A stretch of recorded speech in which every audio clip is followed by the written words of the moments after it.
그래서 오늘은 거듭남의 기쁜 소리, 거듭남의 기쁜 소리라는 제목을 가지고 우리 하나님 말씀 함께 나누려고 합니다. 자, 이제 좀 기억이 이제 하나는 잘 정리되시죠? 자, 우리가 복음이라고 하면 교회에서 늘 이야기하고 듣지만 이거를 잠깐 정리할 필요가 있는 거예요.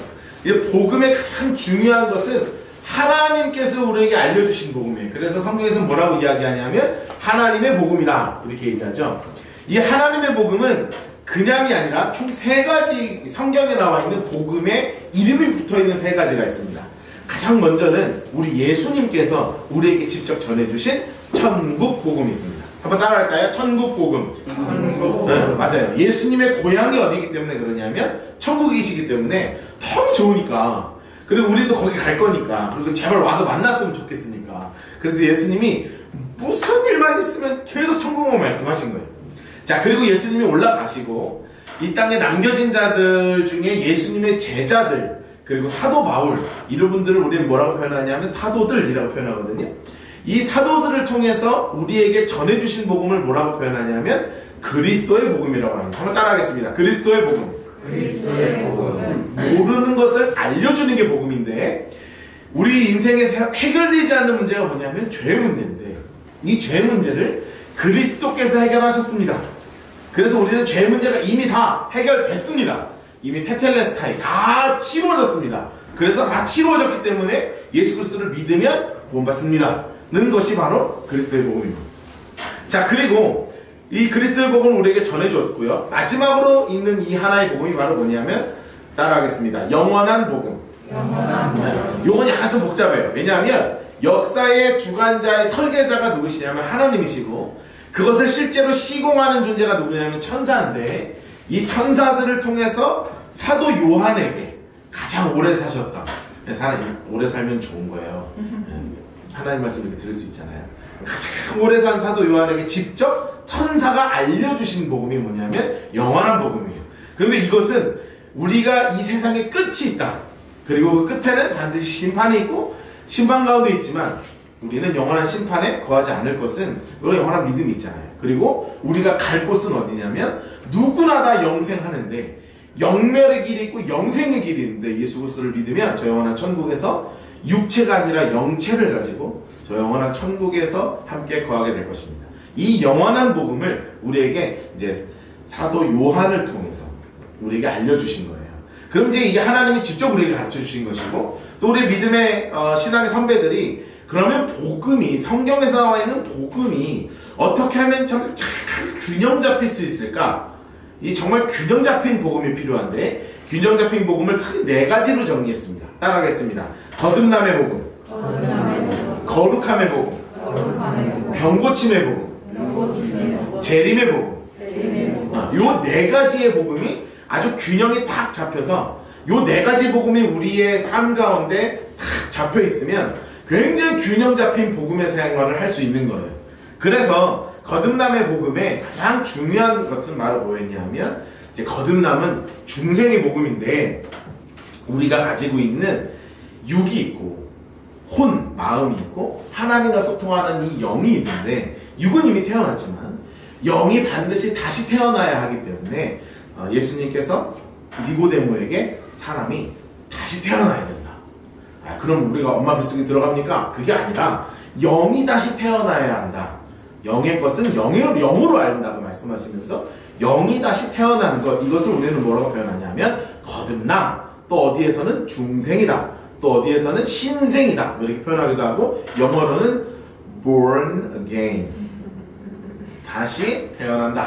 그래서 영이 다시 태어나는 것을 이야기하는 것이 바로 중생이에요. 그러면 영이 다시 태어나면 우리 안에 생기는 가장 큰 변화가 뭐냐면, 이 안에 존재 자체가 CO2, 죽을 수밖에 없는, 마시면 죽는 공기인데 예수님이 싹 빼버리시고 거기 안에 생명의 공기인 산소, O2 싹 집어넣어서 겉모양은 똑같을지언정 그 안에 존재 자체가 완전히 바뀌어서 영원한 천국을 누릴 수 있는 생명의 존재가 되는 것, 이것이 바로 뭐냐면 중생이다, 거듭남이다 라는 것을 기억해야 합니다.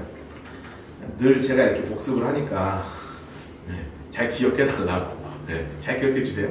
자, 이게 바로 중생이에요. 그러면 우리가 이제 이거 빼줘도 돼요. 이제 오늘 성현이가 오늘 처음으로 PPT 했거든요. 오늘 못 와가지고 거듭나야 되는 이유가 있어요. 거듭나야 되는 이유가 있어요. 제가 사실 작년 초에 이래저래 심란, 늘 연초가 되면 우리가 심란하잖아요.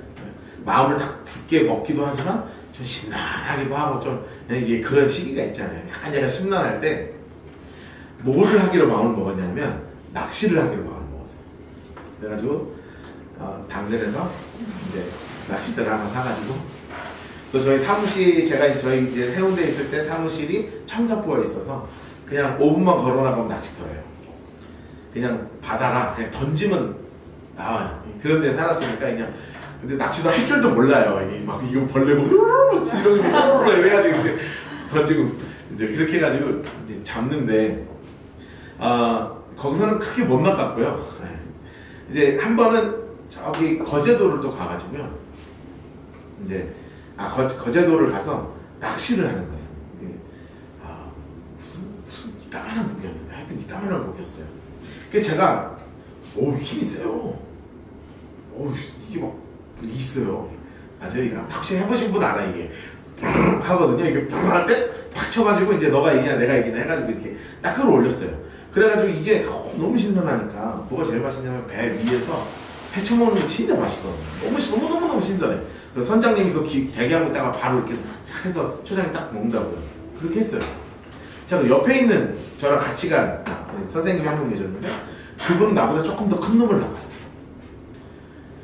그래가지고 이놈은 우리 지금 제가 낚은 걸로 이미 회를 먹었잖아요. 여기 또 회 먹으면 질리잖아요. 그래서 얘를 가지고 이제 무트로 올라가면 이제 얼마를 주면 요리를 해주는 집이 있어요. 이게 줬어. 그래서 요리를 해가지고 나왔어요. 자, 그러면 제가 이 얘기를 왜 했냐면 잘 생각해보세요. 한 놈은 회로 먹었고 한 놈은 쪄서 먹었어요. 어느 물고기가 더 행복할까요?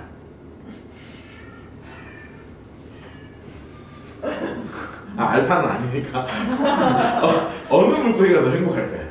여러분 잊으면 안 되는 게 우리가 물고기는 잡히는 순간부터 죽은 거예요.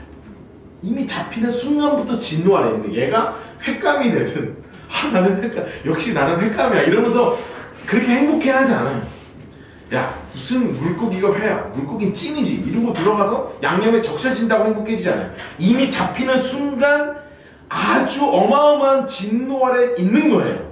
자, 이것을 우리는 에베소서 2장 5절 우리 페이퍼를 보시면 2장 5절에 뭐라고 선언하고 있냐면 허물로 죽은 우리를, 이미 성경에서는 뭐라고 표현되고 있냐면 너희는 허물이 있는데 이 허물이 있는 너희는 이미 죽은 존재다 라는 거예요.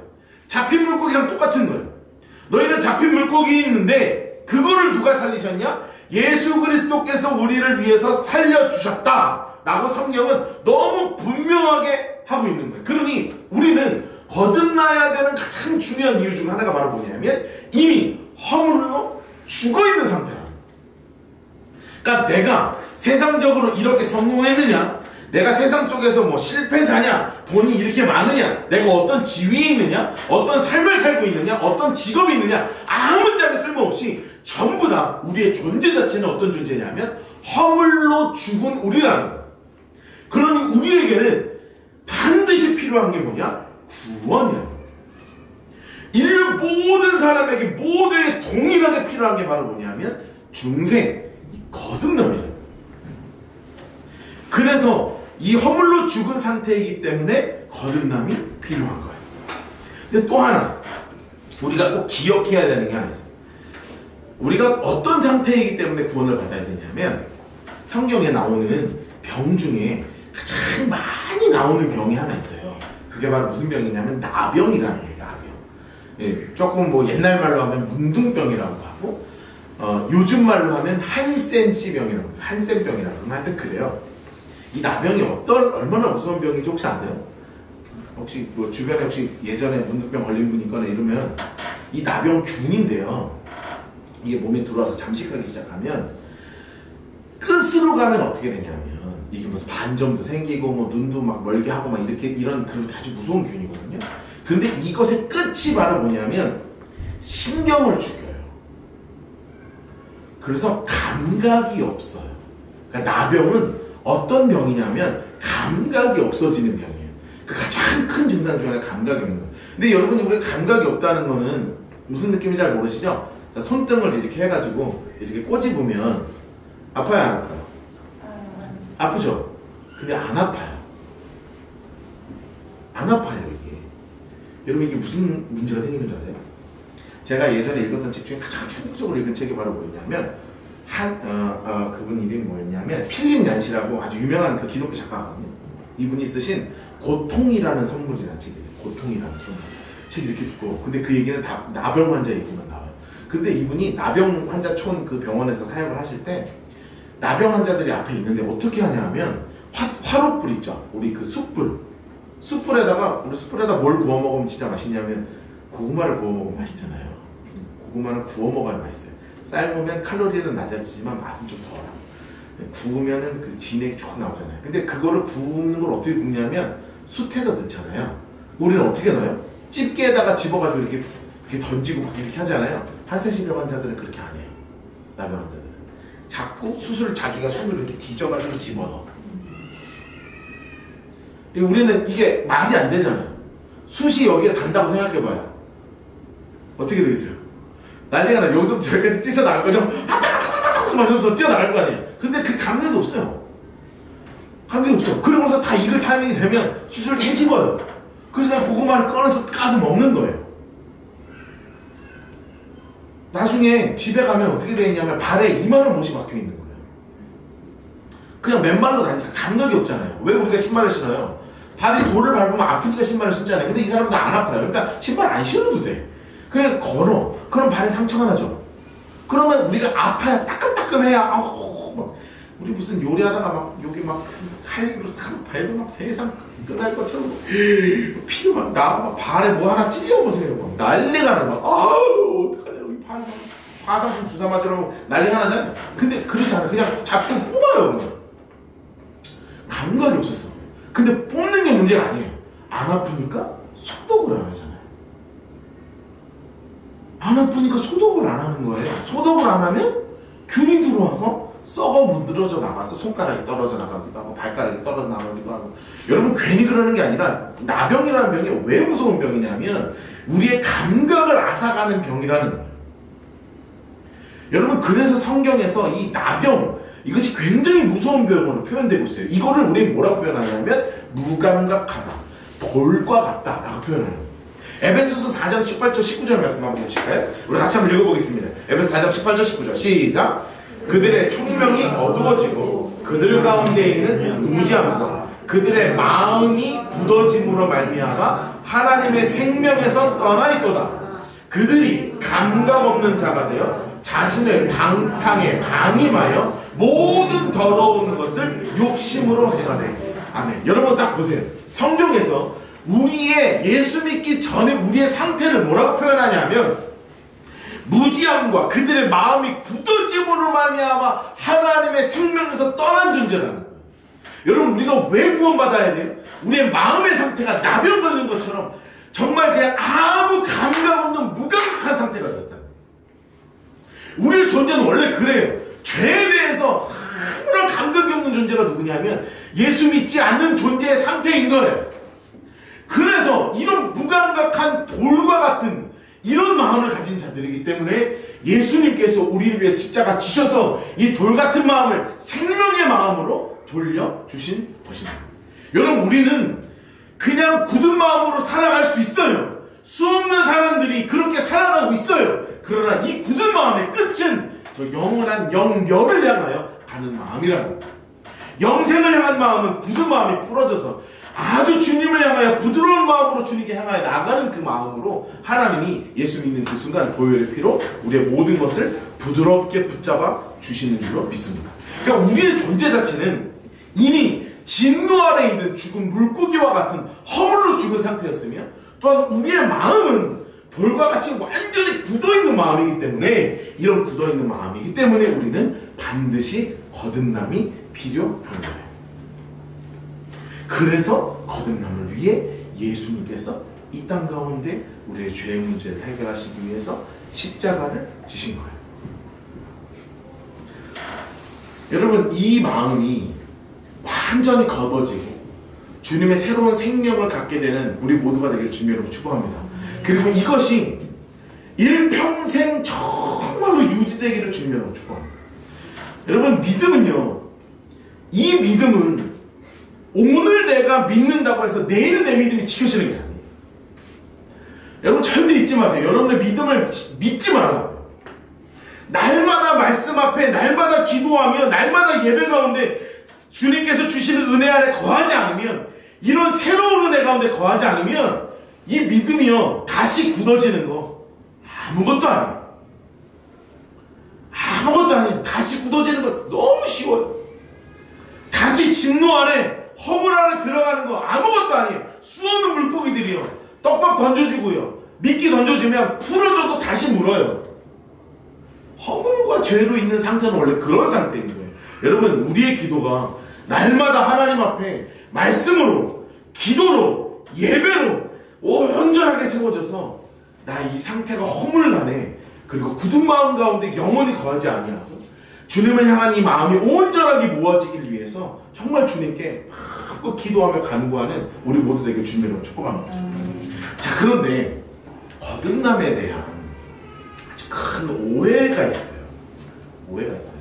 얼마 전에 저희 같이 이제 사역하는 간사님이 성경학교라고 이제 설교 준비하면서 우리 전도사님들이나 간사님들이나 저한테 맨날 뭐 물어봐요. 뭐 이건 어떻고 저건 어떻고 하여튼 맨날 뭐 물어보거든요. 배우지도 않을 거면서 물어보긴 되게 물어봐요. 그래가지고 막 물어보는데 무슨 얘기를 하냐면, 본 설교 준비하면서 아브라함에 대해서 읽으면서 도대체 하나님이 이런 사람을 왜 사용하셨냐, 본인이 볼 때 너무 이상한 사람이라는 거예요, 아브라함이. 왜냐하면 자기 아내한테, 나이도 되게 많은 아내인데 누나라고 그래가지고 너네 남자한테 갖다 주지를 않나. 여러분 그게 이해가 돼요? 물론 이제 제 아내를 제가 누나라고 하는 것도 이상하잖아요. 누가 봐도 누나가 아니, 누나 아닌데 막 이러는데 누나예요? 그러면서 왕한테 막 불어가고, 이건 나쁜 놈이죠. 이거 나쁜 놈이에요. 제가 아브라함 나중에 천국 가면 혼날 텐데 그런 거 아니라고. 우리가 이제 엄밀하게 얘기하면 그렇게 좋은 분은 아니라고. 게다가 뭐 여러 가지 보면 뭐 하나님이 약속의 아들을 주신다고 하셨는데 뭐 온갖 단수를 쓰기도 하고요. 뭐 하여튼 뭐 보면 자기가 읽어볼 때 도저히 이해가 안 된다는 거예요. 이 사람이 왜 하나님. 그런데 우리 한번 생각해 봅시다. 교회를 다니고 신앙을 가지고 예수를 믿고 하나님을 나의 주인으로 모신다는 것, 여러분 그것은 어떤 사람을 만드는 것입니다. 자, 우리가 신앙생활을 하면 느껴지는 어떤 사람의 모습이 있어요. 교회는 어떤 사람을 만드는 곳입니까? 우리가 잘 생각해봐요. 성경에 보면 정말 완벽하게 도덕적인 사람들이 많이 나와요. 대표적으로 딱 짧게 3명만 얘기해요. 첫 번째는 누구냐면 니고데모예요. 우리가 지난주에도 공부했지만 니고데모라는 분은 정말 대단한 분이에요. 유대인의 최고 지도자 중에 하나였던 바리새파 중에서도 그 중 안에서도 최상위권 안에 있었던 분이에요. 그러니 말, 행동, 뭐 율법 지키는 건 말도 할 것 없고요. 우리가 툭 건드리면 구약 성경이 줄줄줄줄 나와요. 여러분 우리는 창세기 1장 1절 말고 잘 모르잖아요. 그것도 몰라요? 그건 알죠? 태초에 하나님 천지를 창조하신다. 뭐 요만은 알고 나머지 뭐 출애굽기 몇 장 한번 뭐 이렇게 뭐 이렇게 하지만 사실 모르잖아요. 근데 이런 니고데모 이런 분은요 우리의 수준이 달라요. 그냥 딱 눈 감고 줄줄줄줄 창세기 처음부터 50장까지 그냥 탁 찌르면 줄줄줄줄줄줄 그걸 히브리어로 외운다고요.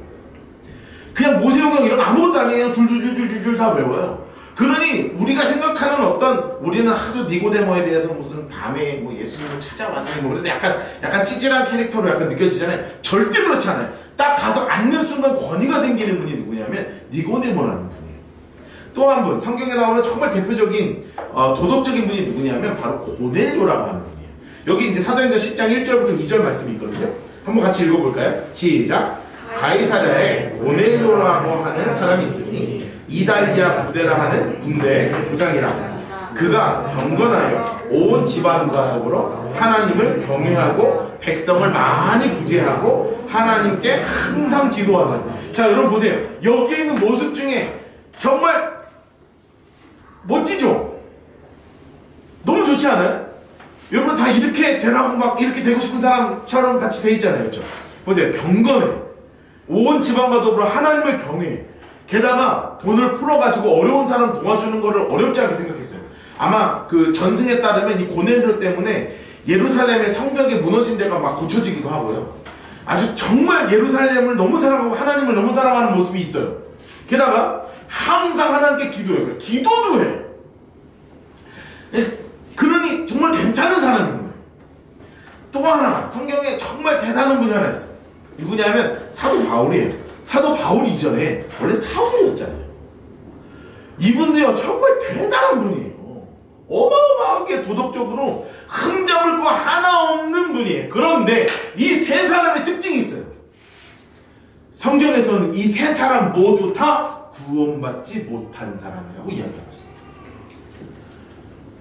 니고데모도요 도덕적으로 완벽해요. 말도 완벽해요.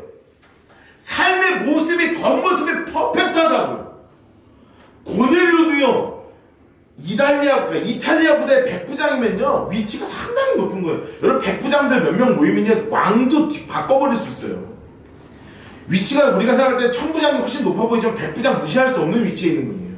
대단한 영향을 갖고 있어요. 군대로서. 그런데 이분이요 긍휼도 많이 해요. 구제도 많이 해요. 기도도 많이 해요. 그런데 구원받지 못했어요. 사도 바울도요 대단해요. 삶에서 모든 부분이 하나님이라는 자기가 믿는 신을 향해서 최고의 경건의 모습을 가지고 있는 완벽한 도덕적인 사람이었어요. 그런데 그도 성경에서는 구원받지 못한 존재다라고 선언하고 있는 거예요.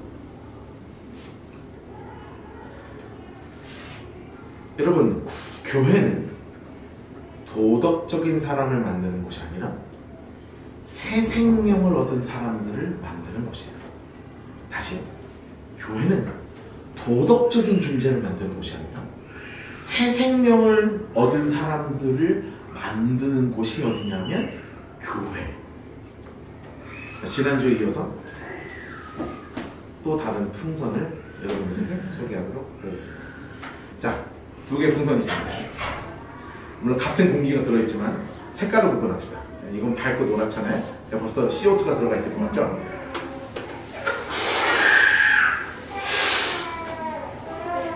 자, 이중은 알려놨으니까. 네.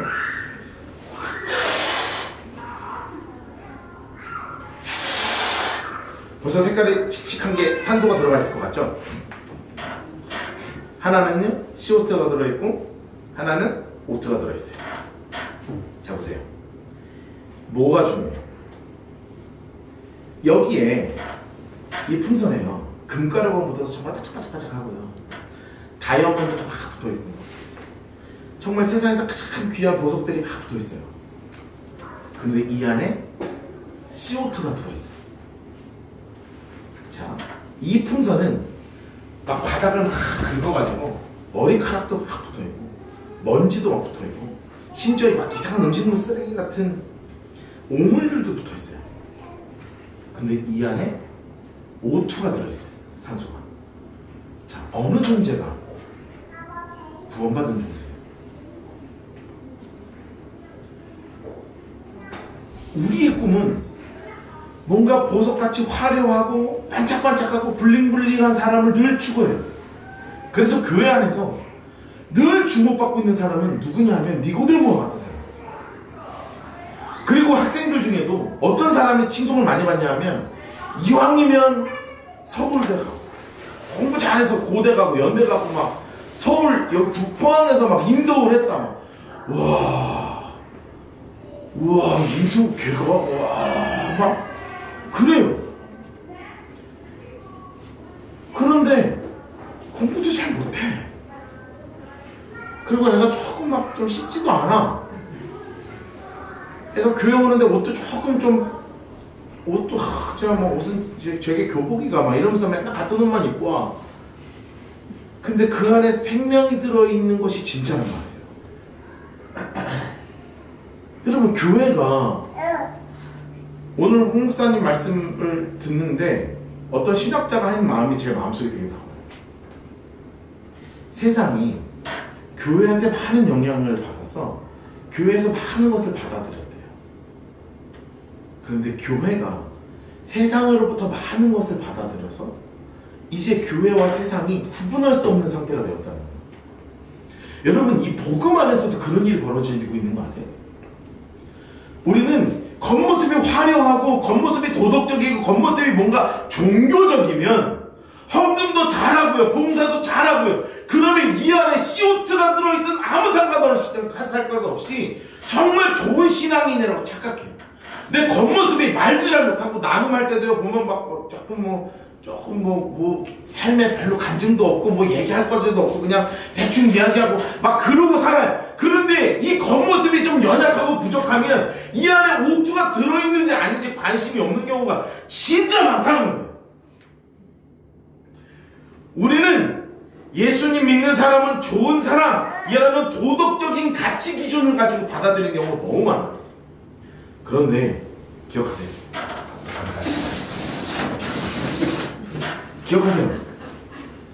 우리가 생각하는 도덕적인 기준이라는 것은 절대성을 갖고 있는 게 하나도 없어요. 절대성을 갖고 있는 도덕 기준은 하나도 없어요. 죄송한데 다 상대적인 거예요. 살인? 말도 안 되죠. 살인한 사람을 우리가 어떻게 용서해요?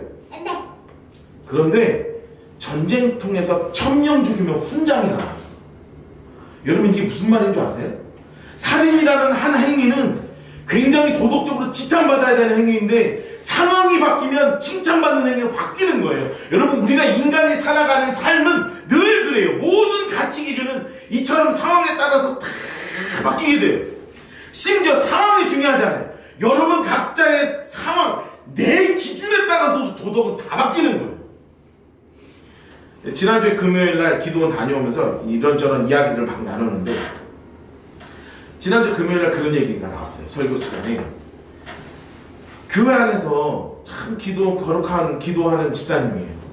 기도도 얼마나 열심히 하고 봉사도 얼마나 열심히 하고 근데 집에 가면 막 애한테 막 이렇게 하면서 제가 하는 것처럼 이놈의 새끼들 막 이러면서 막 혼내고 짜증내고 막 짜증이 여기까지 늘 올라가 있고 마치 헐크. 제가 헐크의 명대사 하나 있는 거예요. 아세요? 헐크가 갑자기 일반 사람에다 헐크가 확 변하거든요. 근데 어떻게 그렇게 바뀔 수 있냐 이렇게 얘기했더니 헐크가 명대사를 남겨요. 나는 늘 화나 있다. 어떻게 헐크가 갑자기 변할 수 있냐? 그리고 갑자기 화가 나는 게 아니라 나는 늘 화가 나 있다. 나는 잊을 수 없어요. 헐크의 명대사를. 우리 주변에 그런 그리스도인들 많습니다. 겉으로는 지금 그 헐크가 변하기 전처럼 아주 실험을 하고 공부를 하고 최선을 다하는 사람처럼 보여요. 그런데 그 안에는 결국 헐크로 순간적으로 옷을 찢어낼 수 있는 화가 늘 차 있는 거예요. 여러분, 이게요. 그러면 그 사람에 대해서 우리는 어떻게 생각해야 돼요? 우리는 늘 그렇게 표현해요. 저 사람은 가짜야. 겉과 속이 달라. 여러분, 우리가 그렇게 표현할 수 있냔 말이에요. 이 가치 기준 또한 내 기준이냐는 거 아니냐. 여러분, 그 누구도요, 누군가를 이야기할 수 있는 존재가 아니에요. 신앙의 색깔도 마찬가지예요.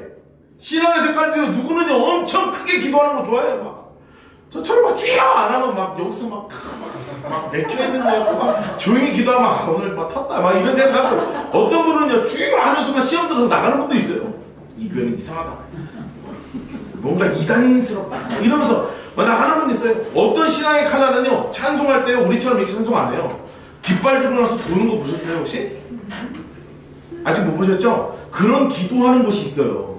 막 24시간 기도센터 이런 데 가면 막 깃발 막 이거 천국 예배라고 막 깃발 들고 막 돌아요.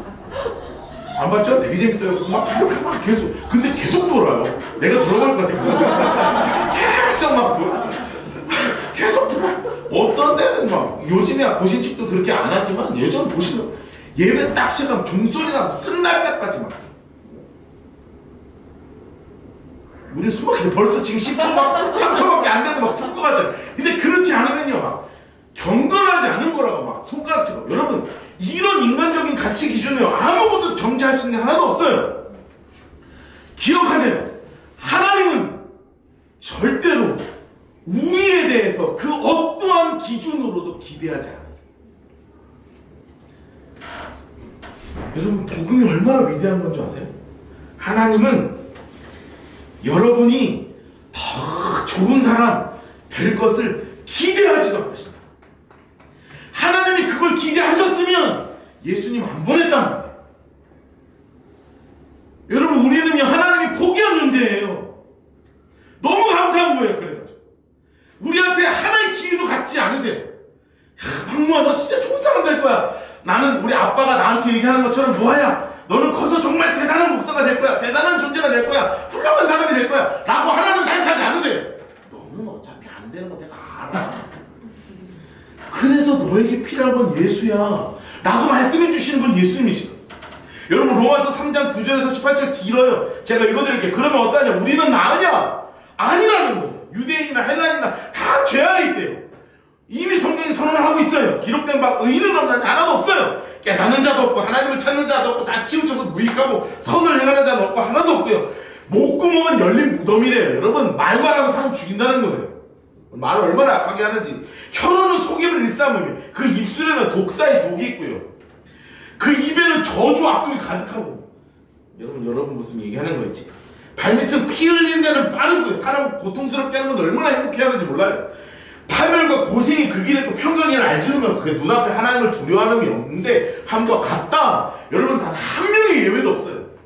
교회를 10년 다녀도 20년 다녀도 30년 다녀도 다 똑같은 상황.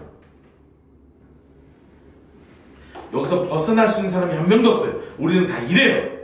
하나님은 우리가 이럴 줄 알고요, 선언, 로마서에 연결해서 이렇게 선언하고 계십니다. 모든 사람이 죄를 범하였으니 하나님의 영광이 이르지 못하더니 그리스도 예수 안에 있는 속량으로 말미암아 하나님의 은혜로 값없이 의롭다 하심을 얻은 자가 되었느니라. 죄송한데요,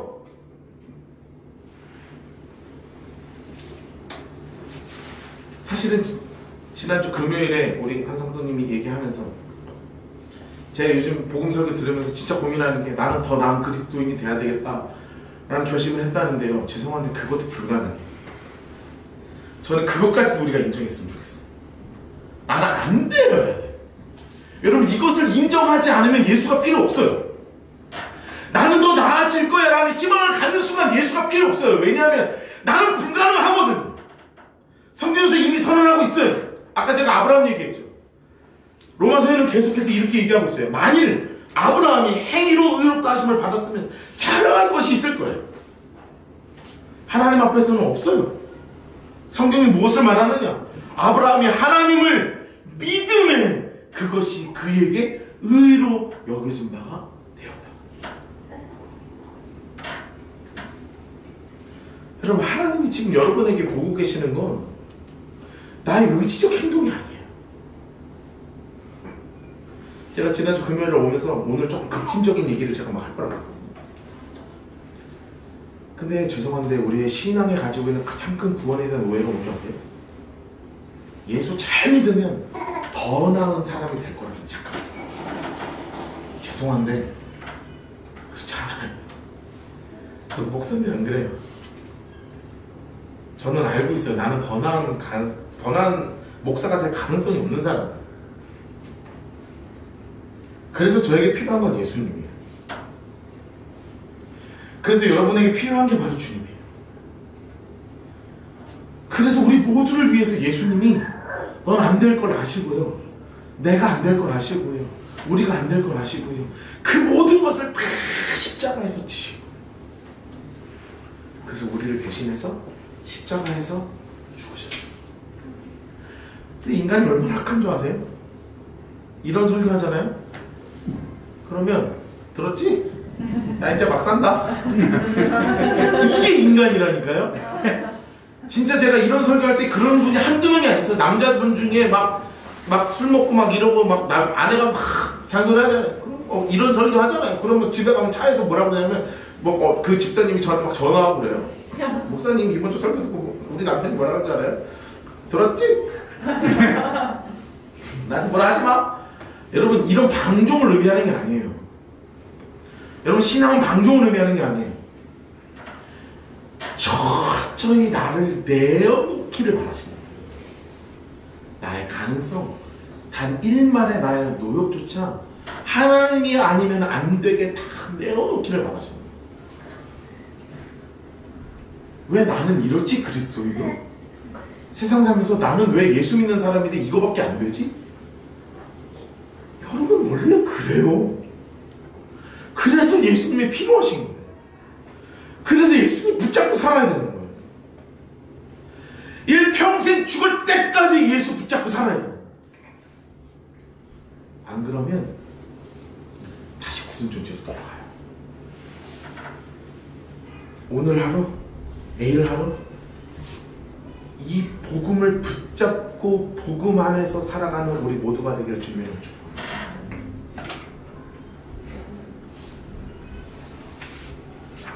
주님이 그래서 여러분을 위해서, 나를 위해서 십자가를 지고 돌아가셨습니다.